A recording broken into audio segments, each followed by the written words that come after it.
Hello students, welcome to MGM Education. And here we are going to read about Joseph Edition's paper 2 of 6 papers on it. Yeah, it's interesting also, it is very difficult also to identify the false wit. And here he has tried to find out the false wit in different forms. Okay, in paper 1, in his second paper, third paper, fourth paper, and so on 6. Now let us discuss about the second paper of 6 papers of wit. Here he says busy about nothing. The main word, key word here is busy about nothing.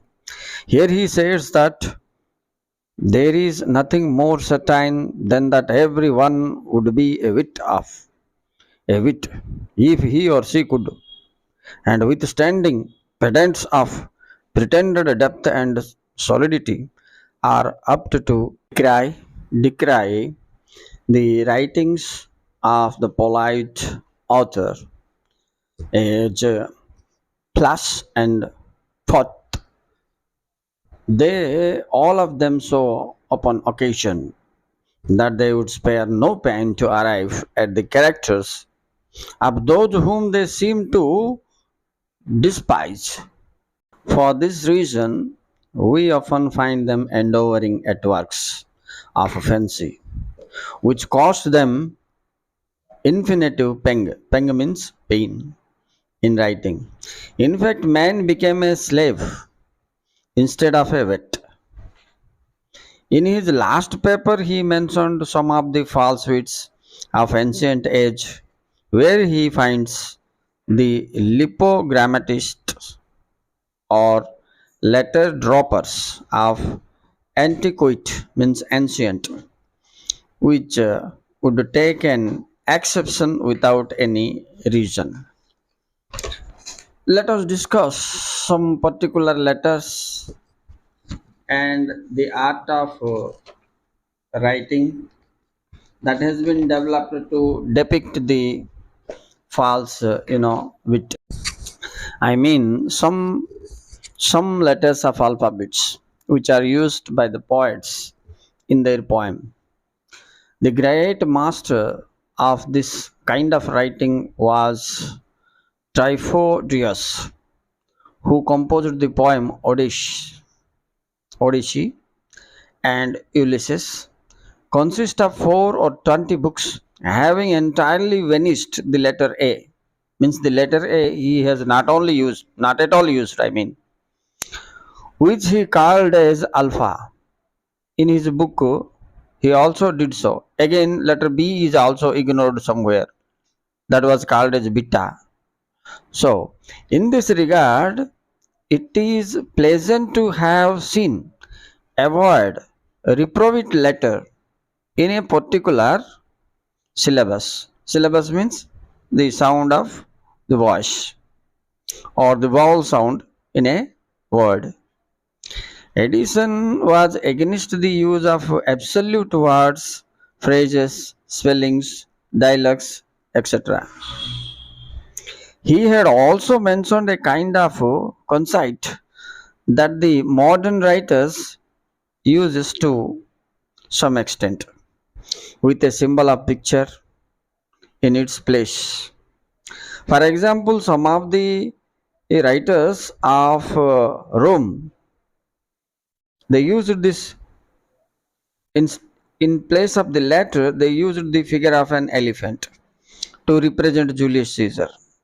Similarly, Cicero was identified by his long nose.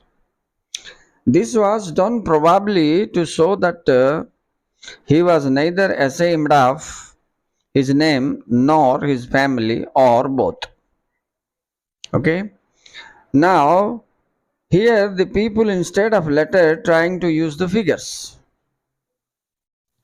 In the same manner, we read a famous building that was marked in several parts of it with the figures of frog, lizard.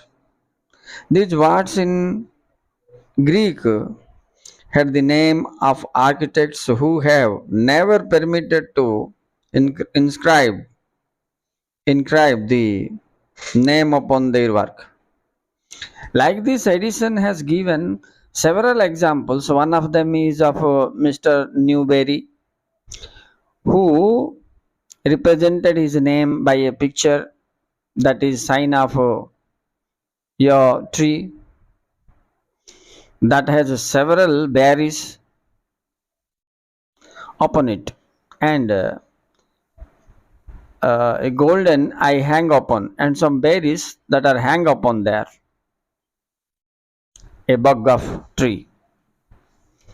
Likewise, he concluded this topic with a reverse and a conceit of making an echo talk sensibly, and gave a rational answer. If it should be applied, then it would be in void. Void means useless. He introduced echo as a nymph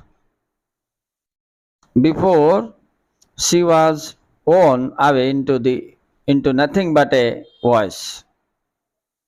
Although Erasmus is a man of wit, he had composed a dialogue upon this kind to devise, which is made up of echo,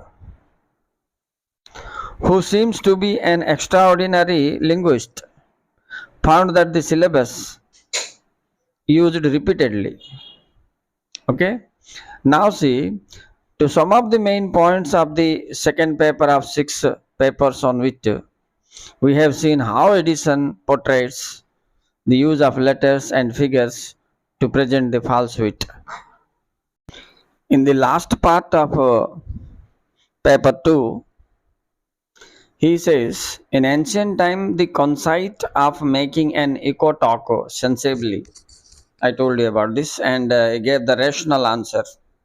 And he also said that this could be excusable in any writer. It would be in void. Void means useless, I have told you. Where he introduces the echo of nymph, right?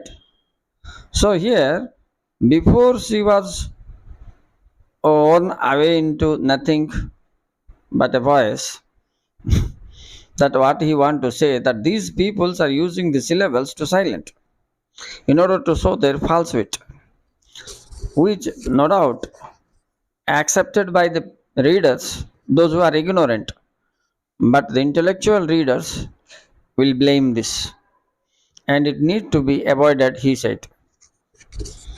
In such a device, he said that even the French writers used to write the symbolical things as a lion in the emblem of the English nation.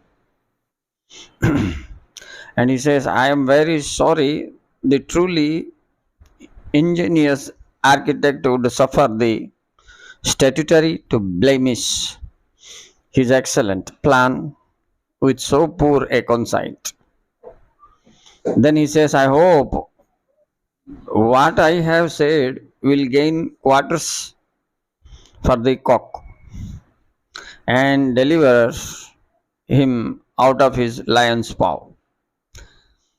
So to say, overall, Joseph Addison very meticulously studied the writings of the Roman poets and writers, and the French literature, and he then find out the various dialects, the verse system, the art they have applied in the process of writing.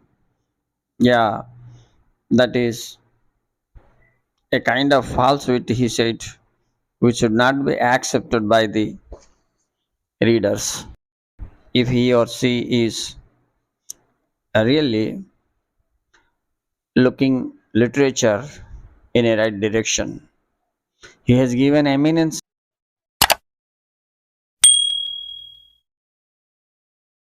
I mean, innumerable instances of doing or using this type of writing in literature